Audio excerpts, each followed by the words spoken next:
26. Afasia, pérdida de la memoria, síndrome de inatención, síndromes frontales y otros trastornos cerebrales. La corteza cerebral del cerebro humano contiene cerca de 20.000 millones de neuronas diseminadas en un área de 2.5 metros cuadrados. Las áreas sensoriales y motoras primarias constituyen el 10% de la corteza cerebral. El resto está conformado por áreas de modalidad selectiva, heteromodales, paralímbicas y límbicas que en conjunto se conocen como la corteza de asociación, figura 26.1. La corteza de asociación media los procesos integradores que permiten la cognición, la emoción y el comportamiento. Es necesaria una evaluación sistemática de estas funciones cerebrales para hacer una valoración clínica efectiva de la corteza de asociación y sus enfermedades. En la actualidad se piensa que no hay ningún centro para escuchar palabras, percibir el espacio o almacenar recuerdos. Las funciones cognitiva y conductual, dominios, están coordinadas por redes neurales a gran escala intersectadas que contienen componentes corticales y subcorticales interconectados. Hay 5 redes a gran escala descritas en términos anatómicos que son muy importantes para la práctica clínica. 1. Red perisilviana dominante izquierda para el lenguaje. 2. Una red parietofrontal dominante derecha para orientación espacial. 3. Una red occipitotemporal para reconocimiento de caras y objetos. 4. Una red límbica para la memoria episódica explícita. Y 5. Una red prefrontal para el control ejecutivo de la cognición y el comportamiento. Las investigaciones basadas en imágenes funcionales también identificaron una red en modo predeterminado, que se activa cuando la persona no realiza una tarea específica que exija atención a los acontecimientos externos. Las consecuencias clínicas del daño a esta red aún no se definen del todo. La red perisilviana izquierda para el lenguaje y la afasia. La generación y comprensión de palabras y oraciones depende de la integridad de una red distribuida en la región perisilviana del hemisferio dominante para el lenguaje, casi siempre el izquierdo. Un centro de actividad, ubicado en el giro frontal inferior, se conoce como área de Broca. El daño en esta región afecta la fluidez del lenguaje verbal y la estructura gramatical de las oraciones.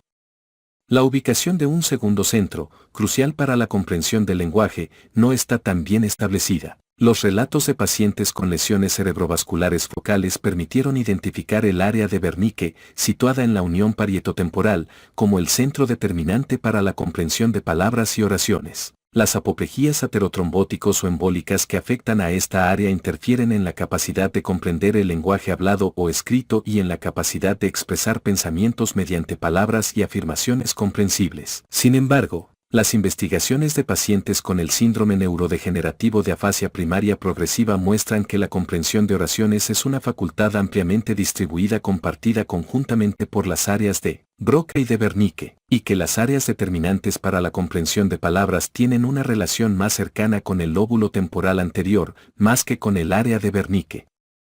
Todos los componentes de la red del lenguaje están interconectados entre sí y con las partes circundantes de los lóbulos frontal, parietal y temporal. La lesión de esta red causa alteraciones del lenguaje que se conocen como afasia.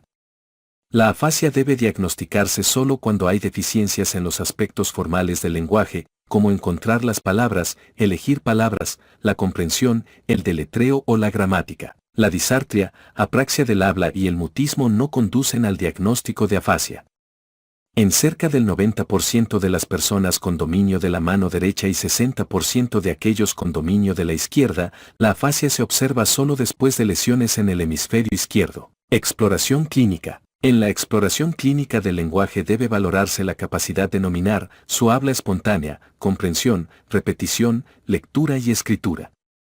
Una deficiencia en la capacidad de nominar, anomia, es el hallazgo aislado más frecuente en pacientes afásicos. Cuando se pregunta el nombre de un objeto común, la persona no puede encontrar la palabra apropiada, ofrece una descripción con circunloquios, la cosa para escribir, o dice una palabra errónea, parafasia. Si el paciente ofrece una palabra incorrecta, pero relacionada, bolígrafo en vez de lápiz, el error se conoce como parafasia semántica. Si la palabra se acerca a la correcta, pero tiene imprecisiones fonéticas, látiz por lápiz, se conoce como parafasia fonémica. En casi todas las anomias, la persona no puede recordar el nombre correcto cuando se le señala un objeto, pero puede señalar el objeto correcto cuando el examinador lo nombra.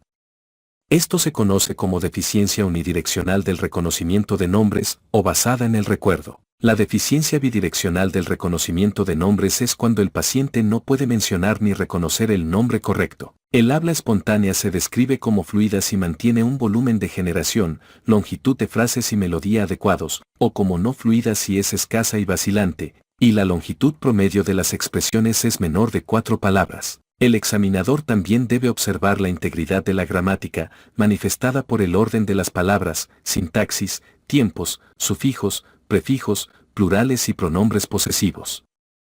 Para probar la comprensión, se valora la capacidad del paciente de seguir la conversación, con preguntas cerradas: ¿puede volar un perro? ¿Nieva en verano? Se pide al paciente que señale los objetos correctos, donde está la fuente de luz de esta habitación, o se le piden definiciones verbales de palabras individuales. Para valorar la repetición, se pide a la persona que repita palabras, frases cortas o series de palabras, como la siguiente: ni sí es, ni no es, ni peros. La prueba de repetición con trabalenguas como hipopótamo y paralelepípedo ofrece una mejor valoración de la disartria y la palilalia que de la afasia. Es importante asegurar que el número de palabras no exceda el lapso de atención de la persona. De lo contrario, la falla en la repetición se vuelve un reflejo de la atención limitada, memoria auditiva de trabajo, más que una indicación de una deficiencia afásica causada por disfunción del hipotético ciclo fonológico en la red del lenguaje. Con la lectura en voz alta se valora la lectura y la comprensión. La alexia describe la incapacidad para leer en voz alta o comprender las palabras y oraciones escritas. La agrafia, o disgrafia, describe una deficiencia adquirida en el deletreo. Las afasias pueden aparecer en forma aguda en los accidentes vasculares cerebrales o de manera gradual en las enfermedades neurodegenerativas. En los accidentes vasculares cerebrales, la lesión abarca la corteza cerebral y las vías profundas en la sustancia blanca que se interconectan con áreas corticales no afectadas. Los síndromes listados en el cuadro 26.1 son más aplicables a este grupo, en los que la sustancia gris y la sustancia blanca en el sitio de lesión se destruyen en forma repentina y conjunta. Las enfermedades neurodegenerativas pueden tener especificidad celular, laminar y regional por la corteza cerebral, lo que origina un conjunto distinto de afasias que se describirán por separado. Afasia de Wernicke. Se altera la comprensión de palabras y oraciones habladas y escritas. La producción del lenguaje es fluida, pero con parafasias y circunloquios. Los errores parafásicos pueden conducir a series de neologismos, lo que conduce a la jergafasia. El habla contiene pocos nombres sustantivos. Por tanto, el resultado es voluminoso, pero poco informativo. Por ejemplo, un paciente intenta describir cómo su esposa tiró accidentalmente algo importante: quizás su dentadura, ya no lo necesitamos, dijo. Y así cuando eso estaba abajo estaban mis denti, mi dentista. Y resulta que estaba en esa bolsa, ¿ve? Ahí estaban mis dos pequeñas piezas de dentista que uso, que yo, ya no están. Si ella lo tira completo, visitamos a sus amigos y no puede tirarlos. Los gestos y la pantomima no mejoran la comunicación. El paciente quizá no se dé cuenta de que su lenguaje es incomprensible y puede parecer enojado e impaciente cuando el examinador no descifra el significado de una afirmación parafásica. En algunas personas, este tipo de afasia se acompaña de agitación intensa y paranoia. Es posible que se conserve la capacidad para seguir órdenes dirigidas a la musculatura axial. La disociación entre la falta de comprensión de preguntas sencillas, ¿cómo se llama? En un paciente que de inmediato cierra los ojos, se levanta de la silla o se gira cuando se le indica que lo haga es característica de la afasia de Wernicke y ayuda a diferenciarla de la hipoacusia, enfermedad psiquiátrica o la simulación. Las personas con afasia de Wernicke no pueden expresar sus pensamientos en palabras con el significado adecuado ni pueden decodificar el significado de las palabras en ninguna modalidad de expresión. Por tanto, esta afasia tiene componentes expresivos y receptivos. También afecta el reconocimiento de los nombres de las cosas, la lectura y la escritura. El sitio de lesión más frecuente en la afasia de Wernicke derivada de un accidente vascular cerebral es la parte posterior de la red del lenguaje.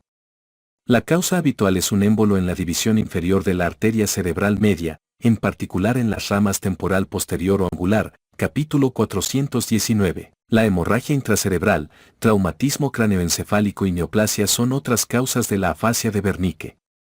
A menudo hay hemianopsia derecha o cuadrantanopsia superior concomitante y puede haber borramiento leve del pliegue nasolabial derecho, pero por lo demás, la exploración no suele mostrar alteraciones. El habla neologista parafásica en un paciente agitado con un examen neurológico por lo demás normal puede conducir a la sospecha de un trastorno psiquiátrico primario como esquizofrenia o manía, pero los demás componentes característicos de la afasia adquirida y la ausencia de enfermedad psiquiátrica preexistente casi siempre aclaran el cuadro. El pronóstico para la recuperación de la función del lenguaje es reservado. Afasia de Broca. El habla no es fluida, y es laboriosa, interrumpida por muchas pausas para encontrar las palabras y casi siempre disártrica. Es deficiente en palabras funcionales, pero rica en nombres con significado apropiado. El orden anormal de las palabras y el despliegue inapropiado de morfemas unidos, terminaciones de palabras usadas para señalar tiempos, posesivos o plurales, conducen a una falta característica de gramática. El habla es telegráfica y concisa, pero bastante informativa. En el siguiente ejemplo, un paciente con afasia de Broca describe sus antecedentes médicos. Yo veo al doctor, el doctor me envía. Capital. Voy a hospital. Doctor, me tiene cama. 2, 3 días, doctor manda casa. La producción verbal puede reducirse a un gruñido o una sola palabra, sí o no, que se emite con distintas entonaciones en un intento por expresar aprobación o desaprobación. Además de la fluidez, se altera la capacidad de nominar y la repetición. La comprensión del lenguaje hablado se conserva intacta, salvo por oraciones de sintaxis complicada estructuradas en voz pasiva o frases subordinadas, lo que indica que la afasia de Broca no es solo un trastorno expresivo o motor, sino que también abarca una deficiencia de comprensión para decodificar la sintaxis. Las personas con afasia de Broca pueden estar llorosas, se frustran con facilidad y se encuentran muy deprimidas. Tienen conciencia de su condición, a diferencia de los pacientes con afasia de Wernicke. Incluso cuando hay disartria marcada en el habla espontánea, es probable que la persona conserve una articulación casi normal de las palabras cuando canta. Esta disociación se ha usado para elaborar estrategias terapéuticas específicas, terapia de entonación melódica, para la afasia de Broca. Otras deficiencias neurológicas son debilidad facial derecha, hemiparesia o hemiplegia y apraxia bucofacial caracterizada por la incapacidad para cumplir órdenes motoras que implican la musculatura orofaríngea y facial. Por ejemplo, los pacientes no pueden soplar para apagar una cerilla o succionar por una pajita. La causa más frecuente es un infarto en el área de Broca, la circunvolución frontal inferior, ve en la figura 26.1, y en la corteza perisilviana anterior circundante y la corteza insular por la oclusión de la rama superior de la arteria cerebral media, capítulo 419. Otras causas posibles son las lesiones que ocupan espacio, como los tumores, hemorragia intracerebral y los abscesos.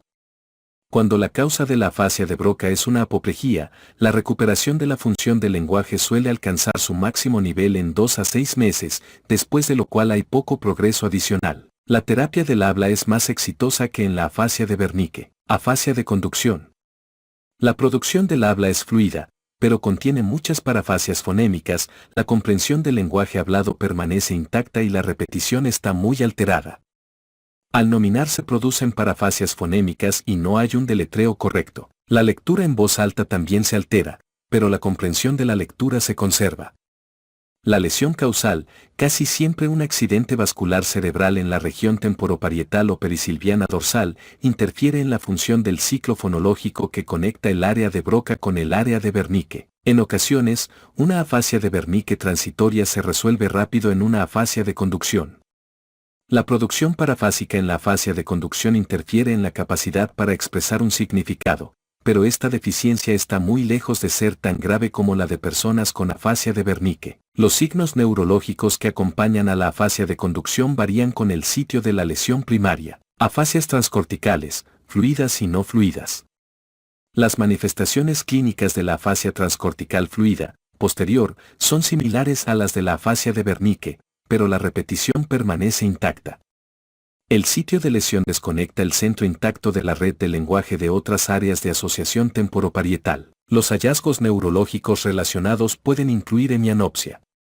Las causas frecuentes son las lesiones cerebrales, por ejemplo, infartos en la zona de irrigación posterior y las neoplasias que afectan la corteza temporoparietal posterior al área de Wernicke. Las características de la afasia transcortical no fluida, anterior, son similares a las de la afasia de Broca, pero la repetición permanece intacta y el agramatismo es menos pronunciado.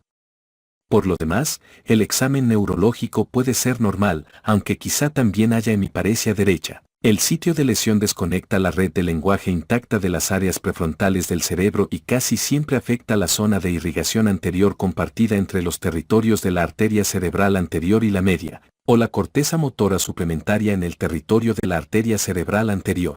Afasias global y de aislamiento. La afasia global es la disfunción combinada de las áreas de Broca y de Wernicke, y casi siempre se debe a apoplejías que afectan toda la distribución de la arteria cerebral media en el hemisferio izquierdo. La producción del habla es no fluida y la comprensión del lenguaje está muy afectada. Los signos relacionados son hemiplejía derecha, pérdida hemisensitiva y hemianopsia homónima. La afasia de aislamiento es una combinación de las dos afasias transcorticales. La comprensión está muy alterada y no hay producción de habla intencionada. El paciente puede repetir fragmentos de conversaciones escuchadas, ecolalia, lo que indica que los mecanismos neurales de la repetición se conservan, al menos en parte. Este trastorno representa la función patológica de la red del lenguaje cuando se aísla de otras regiones del cerebro. Las áreas de Broca y de Wernicke tienden a estar conservadas, pero hay lesión de la corteza frontal, parietal y temporal circundante. Las lesiones tienen patrón en parche y pueden relacionarse con anoxia, intoxicación por monóxido de carbono o infartos completos de la zona de irrigación compartida. Afasia anómica. Esta forma de afasia puede considerarse el síndrome de disfunción mínima de la red del lenguaje. La articulación, comprensión y repetición permanecen intactas, pero la capacidad de denominación por confrontación, encontrar las palabras y el deletreo están alterados. Las pausas para encontrar las palabras son infrecuentes, por lo que la producción del lenguaje es fluida, pero parafásica, con circunloquios y poco informativa. Los sitios de lesión pueden estar en cualquier parte de la red del lenguaje en el hemisferio izquierdo, incluidos los giros temporal medio e inferior. La afasia anómica es el trastorno del lenguaje observado con mayor frecuencia en el traumatismo craneoencefálico, encefalopatía metabólica y enfermedad de Alzheimer, hipoacusia pura de palabras. La causa más frecuente es la apoplejía en la arteria cerebral media izquierda o bilateral, lo que afecta el giro temporal superior. El efecto neto de la lesión subyacente es la interrupción del flujo de información de la corteza de asociación auditiva a la red del lenguaje. Los pacientes no tienen dificultad para entender el lenguaje escrito y pueden expresarse bien en lenguaje hablado o escrito. No tienen dificultad para interpretar y reaccionar a los sonidos ambientales si no se afectan la corteza auditiva primaria y las áreas de asociación auditiva del hemisferio derecho. Sin embargo, como la información auditiva no puede transmitirse a la red del lenguaje, no llega a decodificarse en representaciones neurales de palabras y el paciente reacciona al habla como si fuera una lengua extranjera que no logra descifrar. Estas personas no pueden repetir el lenguaje hablado, pero no tienen dificultad para nombrar objetos. Con el tiempo, los pacientes con hipoacusia pura de palabras aprenden a leer los labios y dan la impresión de haber mejorado. Es probable que no haya otros hallazgos neurológicos, aunque son frecuentes las reacciones perenoides agitadas en las etapas agudas. Las lesiones vasculares cerebrales son la causa más frecuente. Alexia pura sin agrafia. Este es el equivalente visual de la hipoacusia pura de palabras. Las lesiones, casi siempre una combinación de lesión de la corteza occipital izquierda y un sector posterior del cuerpo calloso, el esplenio, interrumpen el flujo de señales visuales hacia la red del lenguaje. Casi siempre hay hemianopsia derecha, pero el centro de la red del lenguaje permanece intacto. El paciente puede comprender y producir lenguaje hablado, nombrar objetos en el hemicampo visual izquierdo, repetir y escribir. Sin embargo, actúa como analfabeto cuando se le pide que lea la oración más sencilla porque la información visual para las palabras escritas, presentadas en el hemicampo visual izquierdo intacto, no puede llegar a la red del lenguaje. Los objetos en el hemicampo izquierdo suelen nombrarse con exactitud porque activan asociaciones no visuales en el hemisferio derecho, que a su vez puede acceder a la red del lenguaje a través de vías que pasan por el cuerpo calloso anteriores al esplenio. Es probable que las personas con este síndrome también pierdan la capacidad para nombrar colores, aunque pueden relacionarlos. Esto se conoce como anomia de colores. La etiología más frecuente de la alexia pura es una lesión vascular en el territorio de la arteria cerebral posterior o una neoplasia infiltrativa en la corteza occipital izquierda que afecta las radiaciones ópticas y las fibras que cruzan el esplenio. Como la arteria cerebral posterior también irriga componentes temporales medials del sistema límbico, Un paciente con alexia pura también puede experimentar amnesia, pero suele ser transitoria porque la lesión límbica es unilateral. Apraxia y afemia. La apraxia se refiere a una deficiencia motora compleja que no puede atribuirse a la disfunción piramidal, extrapiramidal, cerebelosa o sensorial, y que no se debe a que la persona no comprenda la naturaleza de la tarea. La apraxia del lenguaje designa las anomalías de la articulación que afectan la duración, fluidez y acentuación de las sílabas que forman las palabras. Puede producirse por accidente vascular cerebral en la parte posterior del área de Broca o por la evolución de la degeneración lobar frontotemporal con taupatía. La afemia es una forma grave de apraxia aguda del habla que se presenta con fluidez muy alterada, a menudo con mutismo. La recuperación es la regla e incluye una etapa intermedia de susurros roncos. La escritura, lectura y comprensión se conservan intactas, por lo que no es un síndrome afásico verdadero. También puede haber accidente vascular cerebral en partes del área de Broca y lesiones subcorticales que cortan sus conexiones con otras partes del cerebro. En ocasiones, el sitio de lesión está en las partes mediales de los lóbulos frontales y pueden afectar la corteza motora suplementaria del hemisferio izquierdo. La apraxia ideomotora se diagnostica cuando no pueden seguirse órdenes para realizar una actividad motora específica, toser, soplar para apagar un cerillo, o la pantomima del uso de una herramienta común, un peine, martillo, pajita o cepillo dental, en ausencia del objeto real. La capacidad del paciente para comprender la orden se confirma cuando se demuestran múltiples movimientos y la persona puede reconocer el correcto. Algunos pacientes con este tipo de apraxia imitan el movimiento apropiado cuando el examinador lo demuestra y no tienen dificultad cuando cuentan con el objeto real, lo que indica que los mecanismos sensitivomotores necesarios para el movimiento permanecen intactos. Algunas formas de apraxia ideomotora representan una desconexión entre la red del lenguaje y los sistemas motores piramidales, se comprenden las órdenes para realizar movimientos complejos, pero no pueden transmitirse a las áreas motoras apropiadas. La apraxia bucofacial consiste en deficiencias apráxicas en los movimientos de la cara y la boca. La apraxia de extremidades ideomotora abarca deficiencias apráxicas en los movimientos de brazos y piernas. La apraxia ideomotora casi siempre se debe a lesiones en el hemisferio izquierdo y a menudo se acompaña de síndromes afásicos, en particular afasia de Broca y afasia de conducción. Como la manipulación de objetos reales no se altera, la apraxia ideomotora por sí misma no es una limitante sustancial de las actividades de la vida diaria. Los pacientes con lesiones del cuerpo calloso anterior pueden mostrar apraxia ideomotora limitada al lado izquierdo del cuerpo, un signo conocido como dispraxia simpática. Una forma grave de dispraxia simpática, conocida como síndrome de la mano ajena, se caracteriza por otras manifestaciones de desinhibición motora de la mano izquierda. La apraxia ideatoria se refiere a la deficiencia en la secuenciación de movimientos dirigidos a un fin en pacientes sin dificultad para ejecutar los componentes individuales de la secuencia. Por ejemplo, cuando se pide a la persona que tome una pluma y escriba, la secuencia de destapar la pluma, colocar la tapa en el extremo contrario, dirigir la punta a la superficie para escribir y escribir se altera y el paciente intenta escribir con el extremo equivocado de la pluma, incluso con la tapa que le retiró. Estos problemas en la secuenciación motora casi siempre se ven en el contexto de estados de confusión y demencias, más que en lesiones focales relacionadas con trastornos afásicos. La apraxia cinética de extremidades implica torpeza en el uso de herramientas u objetos que no puede atribuirse a disfunción sensorial, piramidal, extrapiramidal o cerebelosa. Este trastorno puede surgir en el contexto de lesiones focales en la corteza premotora o de degeneración corticobasal y puede interferir en el uso de herramientas y utensilios. Síndrome de Hertzmann. La combinación de acalculia, impedimento para la aritmética sencilla, disgrafia, alteración de la escritura, anomia de los dedos, incapacidad para nombrar cada dedo, como el índice y el pulgar, y confusión derecha-izquierda, incapacidad para decir si una mano, pie o brazo del paciente o del examinador está al lado derecho o izquierdo del cuerpo, se conoce como síndrome de Hertzmann.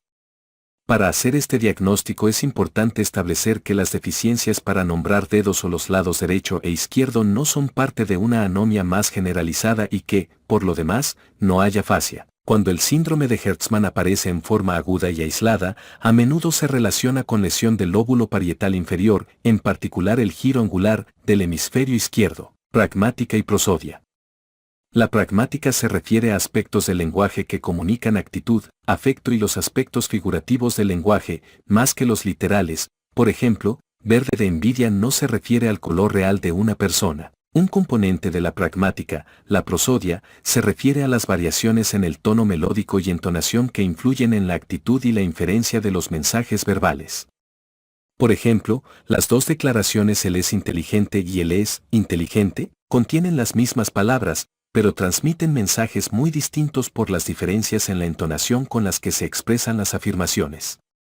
El daño en las regiones del hemisferio derecho correspondientes al área de Broca afecta la capacidad para introducir la prosodia adecuada al significado en el lenguaje hablado. El paciente produce un lenguaje con la gramática correcta, con la elección adecuada de palabras, pero las afirmaciones se expresan en forma monótona y no logra transmitirse el énfasis y el efecto pretendidos. Las personas con este tipo de aprosodia dan la impresión equivocada de estar deprimidas o ser indiferentes. Otros aspectos de la pragmática, en particular la capacidad para inferir el aspecto figurativo de un mensaje, se alteran por el daño en el hemisferio derecho o los lóbulos frontales. Afasia subcortical.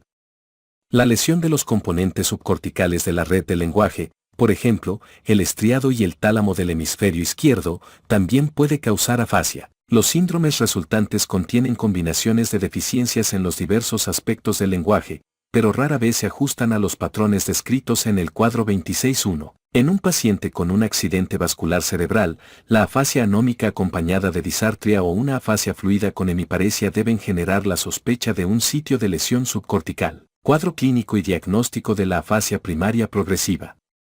Las afasias causadas por accidente vascular cerebral son de inicio súbito y las deficiencias máximas se observan al principio. Estas son las afasias típicas, descritas antes. Las afasias causadas por enfermedades neurodegenerativas tienen inicio insidioso y progresión incesante. La neuropatología puede ser selectiva no solo para la sustancia gris, sino también para capas y tipos celulares específicos.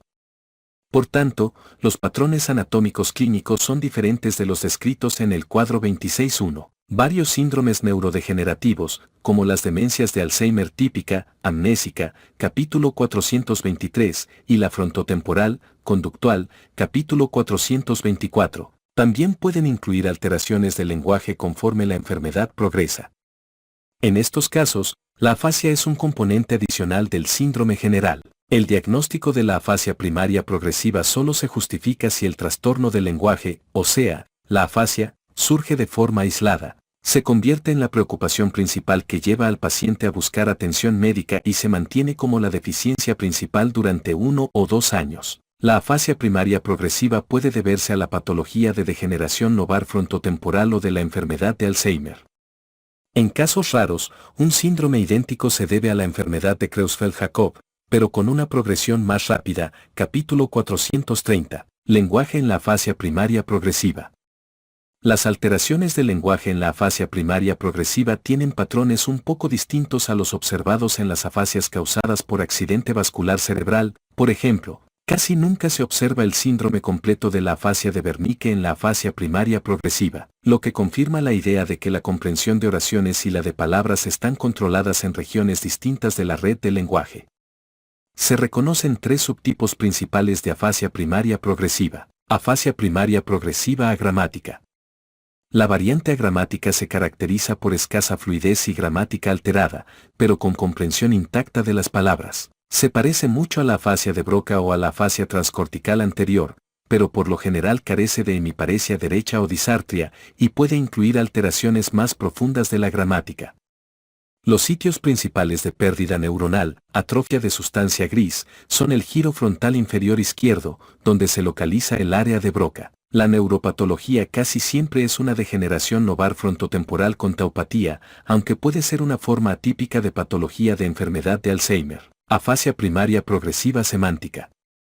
La variante semántica se caracteriza por conservación de la fluidez y sintaxis, pero con escasa comprensión de palabras y alteración profunda de la denominación bidireccional.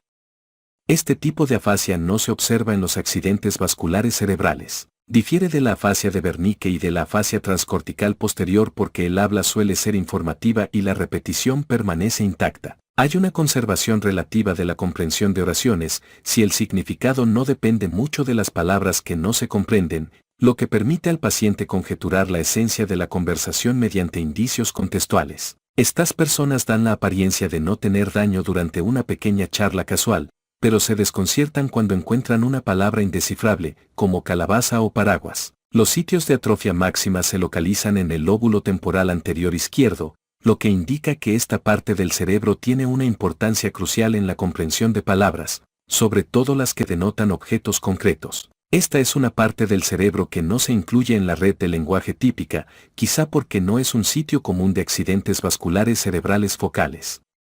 La neuropatología a menudo es una degeneración lobar frontotemporal con precipitados anormales de la proteína de unión de ácido desoxirribonucleico tarde 43 kilodaltons del tipo C, afasia primaria progresiva logopénica. La variante logopénica se caracteriza por conservación de la sintaxis y comprensión, pero con pausas frecuentes y prolongadas para encontrar las palabras, anomia, circunlocuciones y simplificaciones durante el habla espontánea. La repetición suele estar conservada. Los sitios de atrofia máxima se localizan en la unión temporoparietal y el lóbulo parietal posterior, que se superpone en parte con la localización habitual del área de Wernicke. Sin embargo, no existe el deterioro de la comprensión de la afasia de Wernicke, quizá porque la sustancia blanca profunda subyacente, que a menudo se daña en los accidentes vasculares cerebrales, permanece casi intacta en la afasia primaria progresiva. La alteración de la repetición sugiere que partes del área de Wernicke son cruciales para la funcionalidad del ciclo fonológico. A diferencia de la afasia de Broca o la afasia primaria progresiva agramática, la interrupción de la fluidez es variable, por lo que el habla puede parecer normal del todo si se permite al paciente participar en una charla sencilla. La afasia primaria progresiva logopénica se parece a la afasia anómica del cuadro 26.1, pero casi siempre tiene pausas más prolongadas y más frecuentes para encontrar las palabras. Cuando la repetición se altera, la afasia se parece a la afasia de conducción descrita en el cuadro 26.1. De todos los subtipos de afasia primaria progresiva, este es el que se relaciona más a menudo con la patología de la enfermedad de Alzheimer, aunque la degeneración lobar frontotemporal también puede ser la causa. Además de estos tres subtipos principales, también hay un tipo mixto de afasia primaria progresiva en el que se alteran la gramática, la fluidez y la comprensión de las palabras. Ese se parece más a la afasia global del cuadro 26.1. En casos raros, la afasia primaria progresiva puede presentarse con patrones que recuerdan la hipoacusia pura de palabras o el síndrome de Gerstmann, la red parietofrontal para orientación espacial. La adaptación de la orientación espacial es posible por una red a gran escala que contiene tres componentes corticales principales. La corteza del cíngulo proporciona acceso a un mapa motivacional del espacio extrapersonal. La corteza parietal posterior a una representación sensitivomotora de los fenómenos extrapersonales sobresalientes y los campos oculares frontales a las estrategias motoras para comportamientos de atención. Figura 26.2. Los componentes subcorticales de esta red son el estriado y el tálamo. La lesión de esta red puede minar la distribución de la atención dentro del espacio extrapersonal, lo que da lugar al síndrome de inatención, simultanagnosia y fallos para encontrar un objeto. También es posible que se altere la integración de coordenadas egocéntricas, centradas en el sujeto, con las alocéntricas, centradas en un objeto, lo que da lugar a trastornos para encontrar un trayecto, en la capacidad para evitar obstáculos y en la capacidad para vestirse. Síndrome de inatención. El síndrome de inatención contralateral a la lesión es un desenlace del daño a los componentes cortical y subcortical de esta red. La noción tradicional de que el síndrome de inatención siempre indica una lesión del lóbulo parietal es inexacta. Acorde con un modelo de cognición espacial, el hemisferio derecho dirige la atención dentro del espacio extrapersonal entero, en tanto que el hemisferio izquierdo dirige la atención sobre todo dentro de la mitad derecha contralateral del espacio. Por consiguiente, las lesiones en el hemisferio izquierdo no causan un síndrome de inatención sustancial contralateral a la lesión porque los mecanismos de atención global del hemisferio derecho compensan la pérdida de las funciones de atención contralateral del hemisferio izquierdo. Sin embargo, las lesiones del hemisferio derecho causan síndrome de inatención izquierda contralateral a la lesión porque el hemisferio izquierdo intacto no contiene mecanismos para atención ipsolateral. Este modelo coincide con la experiencia clínica, que muestra que el síndrome de inatención contralateral a la lesión es más frecuente, más grave y más duradero después del daño al hemisferio derecho que después del daño al izquierdo. El síndrome de inatención grave del hemiespacio derecho es raro, incluso en personas con dominio de la mano izquierda y lesiones del hemisferio izquierdo. Exploración clínica. Algunas personas con síndrome de inatención grave no pueden vestirse o arreglarse el lado izquierdo del cuerpo, no comen el alimento colocado en el lado izquierdo de la bandeja ni pueden leer la mitad izquierda de las oraciones. Cuando se le pide que copie un dibujo sencillo de líneas, el paciente no copia el detalle del lado izquierdo, y cuando se le pide que escriba, tiende a dejar un margen muy amplio al lado izquierdo. Dos pruebas realizadas en la cama del paciente que ayudan a valorar el síndrome de inatención son la estimulación bilateral simultánea y la cancelación visual del objetivo. En la primera, el examinador aplica un estímulo unilateral o bilateral simultáneo de tipo visual, auditivo o táctil. Después de una lesión en el hemisferio derecho, las personas que no tienen dificultad para detectar los estímulos unilaterales en cualquiera de los lados, experimentan el estímulo bilateral como proveniente solo de la derecha. Este fenómeno se conoce como extinción y es una manifestación del aspecto sensorial representativo del síndrome de inatención. En la tarea de detección de objetivos, estos, por ejemplo, letras A, se intercalan con complementos, por ejemplo, otras letras del alfabeto, en una hoja de papel de 21.5 por 28 centímetros y se pide al paciente que circule todos los objetivos. La imposibilidad de detectar los objetivos en la parte izquierda es manifestación de la deficiencia exploradora, motora, del síndrome de inatención, figura 26.3a. La hemianopsia no basta para explicar la falta de detección de objetivos porque el paciente es libre de girar la cabeza y los ojos a la izquierda. Por tanto, no detectar los objetivos refleja una distorsión de la atención espacial, no solo de señales sensoriales. Algunos pacientes con síndrome de inatención también niegan la existencia de hemiparesia, incluso niegan que tengan una extremidad paralizada, un trastorno llamado anosognosia, síndrome de Balint, simultanagnosia, apraxia para el vestido, apraxia de construcción e imposibilidad de encontrar un trayecto. La afectación bilateral de la red para atención espacial, en particular sus componentes parietales, conduce a un estado de desorientación espacial grave conocido como síndrome de Balint. Este síndrome consiste en deficiencias en el examen visuomotor ordenado del ambiente, apraxia oculomotora, el alcance manual exacto de objetivos visuales, ataxia óptica, y la capacidad para integrar la información visual en el centro de la mirada con información más periférica, simultanagnosia. Un paciente con simultanagnosia no ve el bosque por ver los árboles. Por ejemplo, es posible que un paciente al que se le muestra una lámpara de mesa y se le pide que nombre el objeto observe su base circular y la llame cenicero. Algunas personas con simultanagnosia refieren que los objetos que miran se desvanecen de pronto, lo que quizá indique una incapacidad para calcular el regreso oculomotor al punto original de la mirada después de desplazamientos acádicos breves. El movimiento y los estímulos distractores exacerban mucho las dificultades de la percepción visual. La simultanagnosia puede ocurrir sin los otros dos componentes del síndrome de Balint, sobre todo cuando se observa en el contexto de enfermedad de Alzheimer. Puede usarse una modificación de la tarea de cancelación de letras descrita antes para establecer el diagnóstico de simultanagnosia. En esta modificación, algunos de los objetivos, por ejemplo, las letras A, son mucho más grandes que los otros, 7.5 a 10 centímetros frente a 2.5 centímetros de altura, y todos los objetivos están inmersos entre complementos. Los pacientes con simultanagnosia tienen una tendencia contraria a la intuición, pero característica, a omitir los objetivos más grandes, figura 26.3b. Esto ocurre porque la información necesaria para identificar los objetivos más grandes no puede confinarse a la línea inmediata de la mirada y necesita la integración de información visual de múltiples puntos de fijación. La mayor dificultad para detectar los objetivos más grandes también indica que la agudeza visual anormal no es la causa del trastorno de la función visual y que el problema es central, no periférico. La prueba mostrada en la figura 26.3b no basta para diagnosticar la simultanagnosia, ya que algunos pacientes con un síndrome de la red frontal omiten las letras grandes de aspecto extraño, quizá porque carecen de la flexibilidad mental necesaria para darse cuenta que los dos tipos de objetivos son símbolos idénticos. A pesar de su diferencia aparente, las lesiones parietales bilaterales pueden afectar la integración de las coordenadas espaciales egocéntricas con las alocéntricas. Una manifestación es la apraxia del vestido. Un paciente con este trastorno no puede alinear el eje del cuerpo con el eje de la prenda y suele luchar mientras sostiene un abrigo por la parte inferior o extiende el brazo en un pliegue de la prenda, en lugar de la manga. Las lesiones que afectan la corteza parietal posterior también causan dificultades graves para copiar dibujos sencillos de líneas.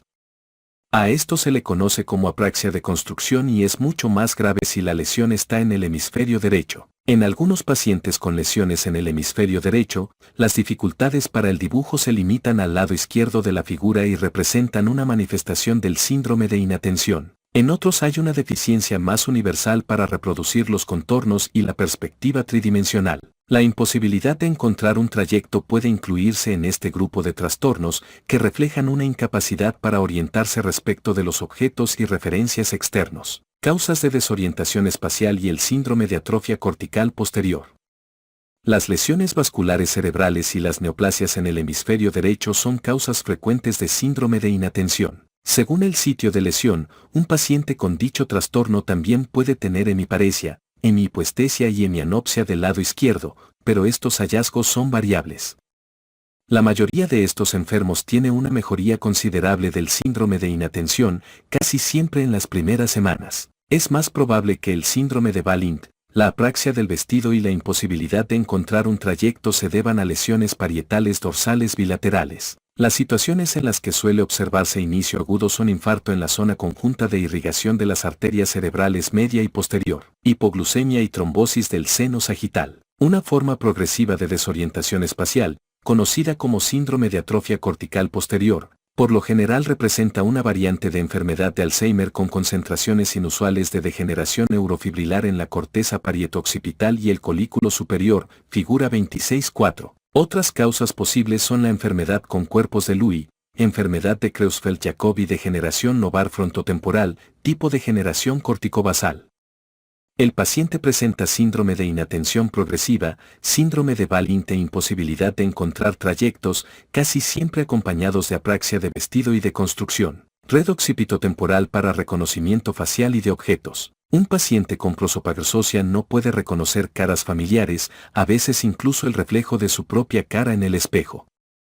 Esto no es una deficiencia perceptual porque los pacientes con prosopagnosia pueden decir con facilidad cuando dos caras son idénticas. Además, las personas con prosopagnosia que no pueden reconocer una cara familiar con la inspección visual sola, pueden usar señales auditivas para llegar al reconocimiento apropiado si se les permite escuchar la voz de la persona. Por tanto, la deficiencia en la prosopagnosia es específica de una modalidad y refleja la existencia de una lesión que impide la activación de plantillas de asociación multimodal intactas mediante señales visuales relevantes. Es característico que los pacientes con prosopagnosia no tengan dificultad para la identificación genérica de una cara como tal o de un automóvil como un automóvil, pero no pueden reconocer la identidad de la cara de una persona ni la marca de un automóvil particular. Esto refleja una deficiencia en el reconocimiento visual de los rasgos particulares que caracterizan a cada integrante de una clase de objeto. Cuando los problemas de reconocimiento se vuelven más generalizados y se amplían a la identificación genérica de objetos comunes, el trastorno se conoce como agnosia visual de objetos. Un paciente con anomia no puede nombrar el objeto, pero logra describir su uso. Por el contrario, una persona con agnosia visual no puede nombrar un objeto cuando lo ve ni describir para qué se usa. Los trastornos en el reconocimiento de caras y objetos también puede ser resultado de la simultanagnosia del síndrome de Balint, en cuyo caso se conoce como agnosia aperceptiva, a diferencia de las agnosias asociativas derivadas de lesiones en el lóbulo temporal inferior. Causas y relación con la demencia semántica. Las lesiones características en la prosopagnosia y la agnosia visual de objetos de inicio agudo son infartos bilaterales en el territorio de las arterias cerebrales posteriores que afectan el giro fusiforme. Las deficiencias relacionadas incluyen defectos en el campo visual, en particular cuadrantanopsias superiores, y una ceguera central al color conocida como acromatopsia. En ocasiones excepcionales, la lesión causante es unilateral. En tales casos, la prosopagnosia se relaciona con lesiones en el hemisferio derecho y la agnosia de objetos con lesiones en el lado izquierdo. Las enfermedades degenerativas de la corteza temporal anterior e inferior pueden causar prosopagnosia asociativa progresiva y agnosia de objetos. La combinación de agnosia asociativa progresiva y una afasia fluida con comprensión de palabras alteradas se conoce como demencia semántica. Los individuos con demencia semántica no reconocen caras ni objetos, y no pueden comprender el significado de las palabras que se refieren a objetos. Es necesario distinguir esto del tipo semántico de la afasia primaria progresiva, en la que hay un daño grave en la comprensión de palabras que denotan objetos y en el reconocimiento de nombres de caras y objetos, con una conservación relativa del reconocimiento de caras y objetos. La atrofia del lóbulo temporal anterior casi siempre es bilateral en la demencia semántica, en tanto que en la afasia primaria progresiva semántica tiende a afectar sobre todo el hemisferio izquierdo.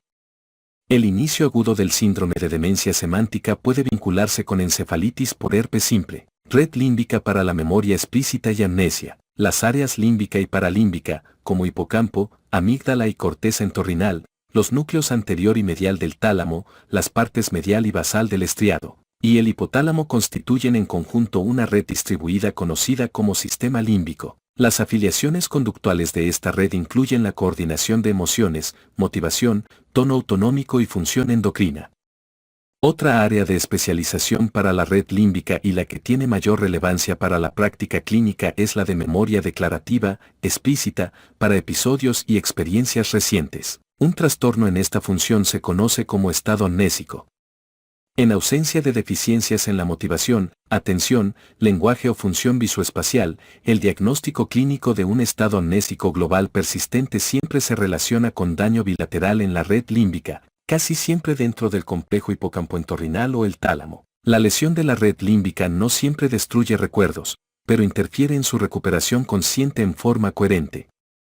Cada fragmento de información permanece conservado a pesar de las lesiones límbicas y pueden sostener lo que se conoce como memoria implícita. Por ejemplo, las personas con estados amnésicos pueden adquirir nuevas habilidades motoras o perceptuales aunque no tengan conocimiento consciente de las experiencias que condujeron a la adquisición de estas habilidades. El trastorno de la memoria en el estado amnésico es multimodal e incluye componentes retrógrados y anterógrados.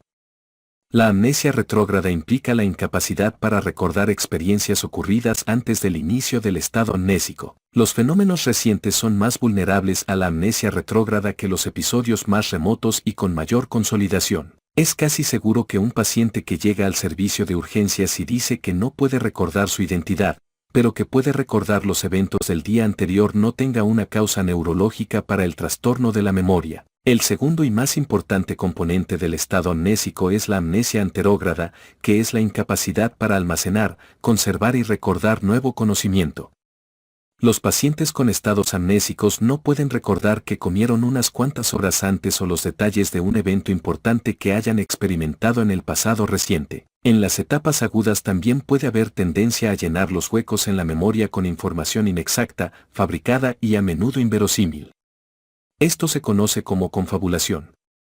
Los pacientes con síndrome amnésico olvidan que olvidan y tienden a negar la existencia de un problema de memoria cuando se les cuestiona. La confabulación es más frecuente en casos en los que la lesión subyacente también interfiere con partes de la red frontal, como en el caso del síndrome de Wernicke-Korsakoff o traumatismo craneoencefálico. Exploración clínica. Un paciente con un estado amnésico casi siempre está desorientado, sobre todo respecto del tiempo, y tiene poco conocimiento de las noticias actuales. El componente anterógrado de un estado amnésico puede evaluarse con una lista de 4 o 5 palabras leídas en voz alta por el examinador hasta 5 veces o hasta que el paciente pueda repetir de inmediato la lista, completa sin pausas intermedias. La siguiente fase del recuerdo ocurre después de un periodo de 5 a 10 minutos durante el cual el paciente realiza otras tareas.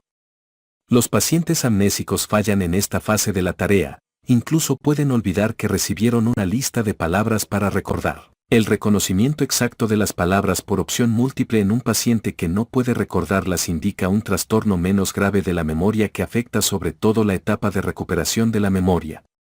El componente retrógrado de la amnesia puede valorarse con preguntas sobre la autobiografía o eventos históricos. El componente anterógrado de los estados amnésicos casi siempre es mucho más prominente que el componente retrógrado. En casos raros, a veces relacionados con epilepsia del lóbulo temporal o encefalitis por herpes simple, domina el componente retrógrado. Los estados de confusión causados por encefalopatías tóxico-metabólicas y algunos tipos de lesión del lóbulo frontal causan alteraciones secundarias de la memoria, sobre todo en las fases de codificación y recuperación, incluso en ausencia de lesiones límbicas. Este tipo de daño en la memoria puede diferenciarse del estado amnésico por la presencia de otras alteraciones en las tareas que exigen atención descritas más adelante en la sección sobre los lóbulos frontales. Causas, incluida enfermedad de Alzheimer. Las enfermedades neurológicas que causan un estado amnésico incluyen tumores, del ala del esfenoides, parte posterior del cuerpo calloso, tálamo o lóbulo temporal medial, infartos. En los territorios de las arterias cerebrales anterior y posterior, traumatismo craneoencefálico, encefalitis por herpes simple, encefalopatía de Wernicke y Korsakoff, encefalitis límbica autoinmune y demencias degenerativas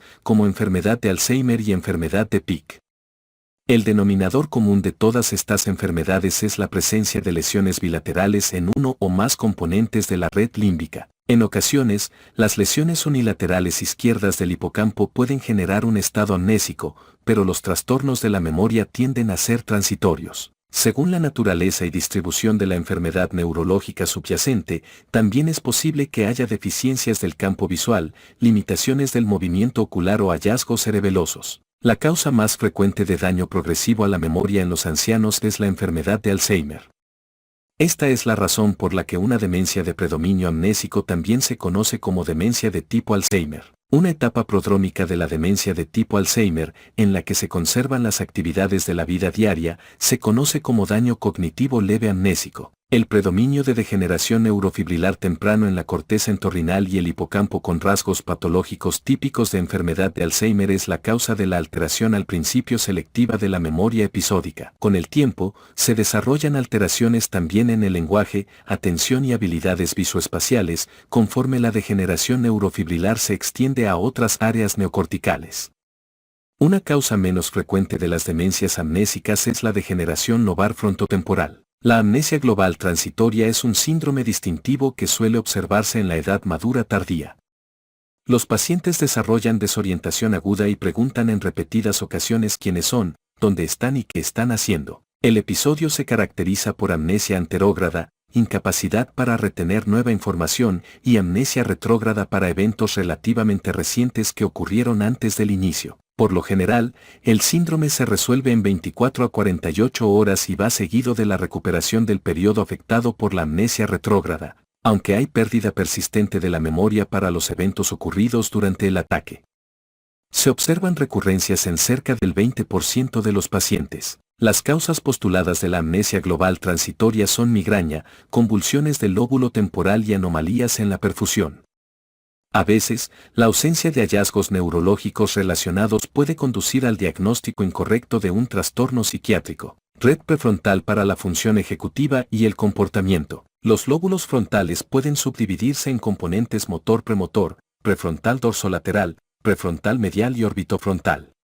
Los términos síndrome del lóbulo frontal y corteza prefrontal se refieren solo a los últimos tres de estos cuatro componentes. Estas son las partes de la corteza cerebral que muestran la mayor expansión filogenética en los primates, sobre todo en los seres humanos. Las áreas prefrontal dorsolateral, prefrontal medial y orbitofrontal, junto con las estructuras subcorticales con las que se interconectan, es decir, la cabeza de los núcleos caudado y dorsomedial del tálamo, conforman una red a gran escala que coordina aspectos en extremo complejos de la cognición y el comportamiento humanos. El término red de prominencia se introdujo para designar partes de la red frontal y sus interacciones con las cortezas paralímbicas adyacentes de la ínsula y el giro del cíngulo.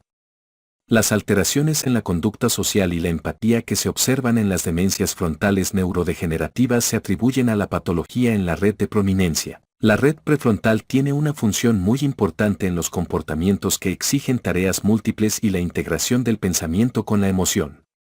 Las operaciones cognitivas alteradas por lesiones en la corteza prefrontal a menudo se denominan funciones ejecutivas. Las manifestaciones clínicas más frecuentes del daño a la red prefrontal adoptan la forma de dos síndromes relativamente distintivos. En el síndrome abúlico frontal, el paciente muestra pérdida de iniciativa, creatividad y curiosidad, y muestra una anodinia emocional profunda, apatía y falta de empatía. En el síndrome de desinhibición frontal, la persona pierde la inhibición social y muestra alteraciones graves de juicio, de introspección, de previsión e incapacidad para apegarse a reglas de conducta.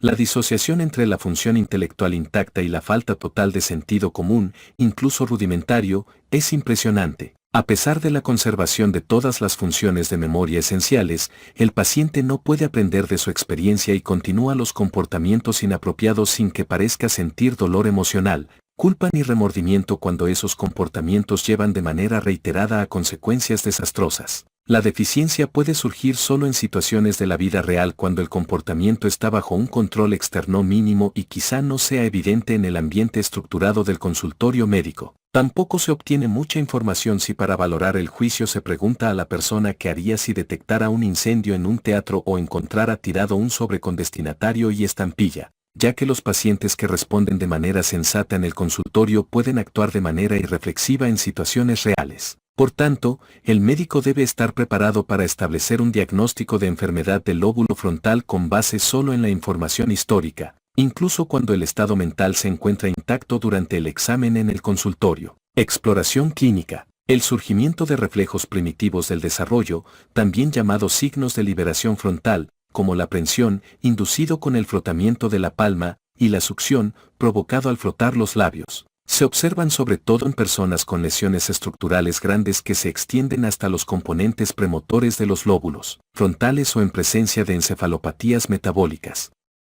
La gran mayoría de pacientes con lesiones prefrontales y síndromes conductuales del lóbulo frontal no tiene estos reflejos. La lesión del lóbulo frontal interrumpe diversas funciones relacionadas con la atención, como la memoria de trabajo, retención y manipulación temporal de información, el lapso de concentración, el análisis laborioso y la recuperación de la información almacenada, la inhibición de las respuestas inmediatas pero inapropiadas y la flexibilidad mental. El conteo de dígitos, que debe ser de 7 hacia adelante y 5 en reversa, está disminuido, lo que refleja mala memoria de trabajo. La recitación de los meses del año en orden inverso, que debe tomar menos de 15 segundos, se vuelve lenta y es otra indicación de que la memoria de trabajo es deficiente. Y la fluidez para producir palabras que comiencen con la letra A, F o S que pueden generarse en un minuto, normal más de 12 por letra, disminuye incluso en pacientes sin afasia, lo que indica una disminución en la capacidad para buscar y recuperar información de las reservas de largo plazo. En las tareas de hacer o no hacer, en las que la instrucción es levantar el dedo cuando se escuche un golpe, pero mantenerlo inmóvil cuando se escuchen dos, el paciente muestra una incapacidad característica para inhibir la respuesta ante el estímulo de no hacer. La flexibilidad mental, evaluada por la capacidad de cambiar de un criterio a otro en tareas de clasificación o equiparación, se reduce. La tendencia a la distracción por estímulos irrelevantes aumenta y hay una tendencia marcada a la falta de persistencia y la perseverancia. La capacidad para abstraer similitudes e interpretar proverbios también está reducida. Los déficits de atención alteran el registro ordenado y la recuperación de nueva información y causan déficits secundarios de la memoria explícita. La diferencia de los mecanismos neurales subyacentes se ilustra por la observación de que los pacientes con amnesia grave que no pueden recordar eventos ocurridos unos minutos antes pueden tener una capacidad de memoria de trabajo intacta, incluso superior, en las pruebas de contar dígitos. El uso del término memoria para designar dos facultades mentales del todo distintas es confusa. La memoria de trabajo depende de la retención en línea de información por periodos breves, en tanto que la memoria explícita depende del almacenamiento fuera de línea y la recuperación subsiguiente de la información. Causas: traumatismo, neoplasia y demencia frontotemporal. El síndrome abúlico tiende a relacionarse con daño en la corteza prefrontal dorsolateral o dorsomedial y el síndrome por desinhibición con la lesión de la corteza orbitofrontal o ventromedial. Estos síndromes tienden a ser resultado casi exclusivo de las lesiones bilaterales. Las lesiones unilaterales limitadas a la corteza prefrontal pueden mantenerse asintomáticas hasta que la patología se extiende al lado contrario. Esto explica por qué el accidente vascular cerebral tromboembólico es causa poco frecuente del síndrome del lóbulo frontal. Cuando los síndromes conductuales de la red frontal se generan junto con enfermedad asimétrica, la lesión tiende a predominar en el lado derecho del cerebro. Las situaciones en las que suelen observarse síndromes del lóbulo frontal son traumatismo craneoencefálico, rotura de aneurismas, hidrocefalia, tumores, incluidas metástasis, glioblastoma y meningiomas de la hoz o de la hendidura olfatoria, y enfermedades degenerativas focales, en particular degeneración lobar frontotemporal. El síndrome frontal neurodegenerativo más notorio se conoce como variante conductual de la demencia frontotemporal. En muchas personas con variante conductual de la demencia frontotemporal, la atrofia se extiende a los lóbulos temporales anteriores. En ocasiones, la atrofia con predominio en el lóbulo temporal anterior derecho se manifiesta con el síndrome variante conductual de la demencia frontotemporal. Los cambios conductuales en estos pacientes van de apatía a robos en tiendas, apuestas compulsivas, indiscreciones sexuales, falta notoria de sentido común, nuevos comportamientos ritualistas y alteraciones en las preferencias alimentarias, casi siempre con aumento de gusto por los dulces o el apego rígido a alimentos específicos. En muchas personas con enfermedad de Alzheimer, la degeneración neurofibrilar al final se extiende a la corteza prefrontal y da origen a componentes del síndrome del lóbulo frontal, aunque casi siempre sobre un antecedente de deterioro grave de la memoria. En casos raros, el síndrome variante conductual de la demencia frontotemporal surge aislado en el contexto de una forma atípica de patología de enfermedad de Alzheimer. Las lesiones del núcleo caudado o del núcleo dorsomedial del tálamo, componentes subcorticales de la red prefrontal, también pueden ocasionar un síndrome del lóbulo frontal que afecta sobre todo las funciones ejecutivas. Esta es una razón por la que los cambios en el estado mental asociados a enfermedades degenerativas de los ganglios basales, como la enfermedad de Parkinson y la enfermedad de Huntington, tienen componentes del síndrome del lóbulo frontal. Las lesiones multifocales bilaterales de los hemisferios cerebrales, ninguna de las cuales es lo bastante grande para causar deficiencias cognitivas específicas como afasia o síndrome de inatención, pueden interferir en conjunto con la conectividad y, por tanto, con la función integradora, ejecutiva, de la corteza prefrontal. De este modo, un síndrome del lóbulo frontal, casi siempre de forma abúlica, es el único perfil conductual más frecuente en presencia de diversas enfermedades cerebrales multifocales bilaterales, como la encefalopatía metabólica, esclerosis múltiple y deficiencia de vitamina B12, entre otras. Muchas personas con el diagnóstico clínico de un síndrome del lóbulo frontal tienden a tener lesiones que no afectan la corteza prefrontal, sino que alteran los componentes subcorticales de la red prefrontal o sus conexiones con otras partes del cerebro. Para no diagnosticar síndrome del lóbulo frontal en un paciente sin evidencia de enfermedad de la corteza frontal, es recomendable usar el término diagnóstico síndrome de la red frontal, entendiendo que las lesiones causantes pueden estar en cualquier parte de esta red dispersa. Un paciente con enfermedad del lóbulo frontal genera dilemas para el diagnóstico potencial. La abulia y la anodinia pueden malinterpretarse como depresión y la desinhibición como manía idiopática o actuaciones, acting out. Es posible que la intervención apropiada se retrase mientras un tumor tratable sigue en crecimiento. Atención de pacientes con deficiencias de funciones cerebrales superiores. Es frecuente la mejoría espontánea de las deficiencias cognitivas después de una apoplejía o un traumatismo. Es muy rápida en las primeras semanas, pero puede continuar hasta por 2 años, sobre todo en personas jóvenes con lesiones cerebrales aisladas. Algunas de las deficiencias iniciales en tales casos parecen surgir de la disfunción remota, diasquisis, en regiones cerebrales interconectadas con el sitio de la lesión inicial.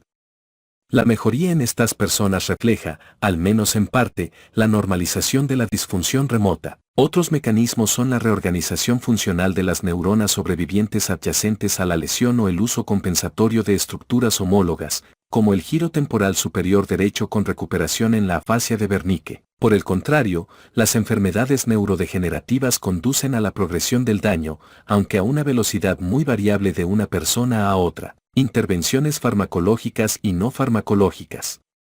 Algunas de las deficiencias descritas en este capítulo son tan complejas que pueden desconcertar no solo al paciente y su familia, sino también al médico. La atención de personas con tales deficiencias exige una valoración cuidadosa de los antecedentes, los resultados de las pruebas cognitivas y los procedimientos diagnósticos. Cada dato debe interpretarse con cautela y ponerse en contexto. Por ejemplo, una queja de mala memoria puede reflejar anomia. Las calificaciones bajas en una tarea de aprendizaje pueden reflejar debilidad de la atención más que de la memoria explícita. Una descripción de depresión o indiferencia puede ser reflejo de prosodia alterada y no un cambio en el estado de ánimo o la empatía. La jocosidad puede deberse a falta de introspección y no al buen estado de ánimo. Aunque hay pocos estudios bien controlados, se han utilizado varias intervenciones no farmacológicas para tratar las deficiencias corticales superiores. Consisten en terapia del lenguaje para las afasias, modificación conductual para los trastornos del comportamiento y entrenamiento cognitivo para la desorientación visoespacial y los síndromes amnésicos. Las intervenciones más prácticas, casi siempre mediante terapia ocupacional, buscan mejorar las actividades de la vida diaria por medio de dispositivos de asistencia y modificaciones en el ambiente doméstico. Es difícil determinar si el paciente puede conducir un vehículo, sobre todo en las etapas iniciales de las enfermedades con demencia. Una prueba de conducción durante el viaje y las descripciones de familiares pueden ayudar a tomar decisiones oportunas sobre esta actividad tan importante. En los trastornos neurodegenerativos como la afasia primaria progresiva, la estimulación magnética, o con corriente directa, transcraneal ha tenido resultados mixtos para inducir una mejoría sintomática. El objetivo es activar las neuronas restantes en los sitios de atrofia o en regiones no afectadas del hemisferio contralateral. La depresión y los trastornos del sueño pueden intensificar los trastornos cognitivos y deben tratarse con los recursos apropiados. Si los neurolépticos se vuelven indispensables para controlar la agitación, son preferibles los neurolépticos atípicos porque tienen menos efectos extrapiramidales. Para tratar a los ancianos con demencia con neurolépticos es necesario sopesar los beneficios contra los posibles efectos secundarios graves. Esto tiene relevancia particular en pacientes con demencia con cuerpos de Lewy, que pueden tener una sensibilidad inusual a los efectos secundarios. Como en todas las demás ramas de la medicina, un paso crucial en la atención del paciente es identificar la causa subyacente de la alteración. Esto es fácil en casos de accidentes vasculares cerebrales, traumatismo craneoencefálico o encefalitis, pero se vuelve muy difícil en las demencias, ya que el mismo síndrome clínico progresivo puede ser resultado de una entre varias entidades neuropatológicas. El advenimiento de los biomarcadores en las imágenes, la sangre y el líquido cefalorraquídeo ahora permite abordar este problema con un éxito razonable y establecer diagnósticos específicos de enfermedad de Alzheimer, enfermedad con cuerpos de Lewy, enfermedad de Creutzfeldt-Jakob, degeneración lobar frontotemporal. Un diagnóstico etiológico específico permite al médico recomendar los fármacos o estudios clínicos más apropiados para el proceso patológico subyacente. Una valoración clínica que identifica el principal dominio de deterioro conductual y cognitivo, seguida del uso prudente de la información de un biomarcador para suponer la naturaleza de la enfermedad subyacente, permite una valoración personalizada para las personas con daño cognitivo superior.